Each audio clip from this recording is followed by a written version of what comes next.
really quickly, pay attention. Let me give you an example about how martial arts really works. If I was giving one of these speeches, I'm getting really worked up, and I was in my prime, like when I made my challenge, and I'm getting all angry, and somebody then comes in and says, "Shut up," for selfish reasons. They're blinded. They're in a blind fury, and they swing like a reckless, angry swing. And I just move to the side real quickly. They slip over and they fall and hit their head and die. Obviously, you don't expect this to happen every time, but the idea is that they've been blinded by an inferior argument and an inferior reason to be upset and to rise up in a spirit. Okay. Also keep in mind that I'm really a nice guy. I'm inspired and I walk with God and I'm being provoked and all this stuff, but I see my message as after I communicate it. I might slip on a few words, but the bottom line is the bottom line. The potent and pure spiritual source and marshaling force of the sun, which is God naturally and supernaturally, is raw.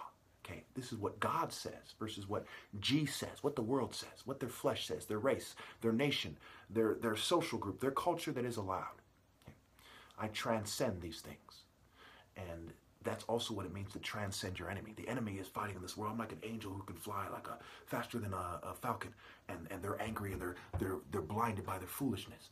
Okay, instead of being smart enough to try to flee, or really smart, wise enough to obey, okay, they're trying to take them on and as like a field mouse or something. Like, fuck you, and I just sweep down and they're done.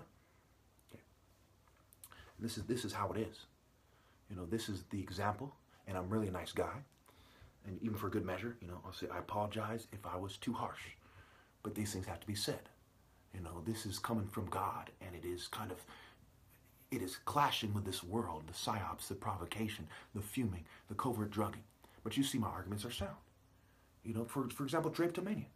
You know, we'll use that as a key example of an argument that's not made very often, that is sound. I went as far as to say it, use the martial art example, a priceless example.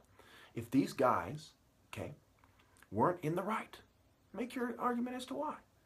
Psychiatry has a history of being wrong, especially when it comes to people like me, black people, political dissidents, martial artists whose very culture and existence confounds the Western eugenic narrative, the social Darwinist, scientific, racist narrative of the West that continues to this day to the point that I'm shunned, even though I'm the son of two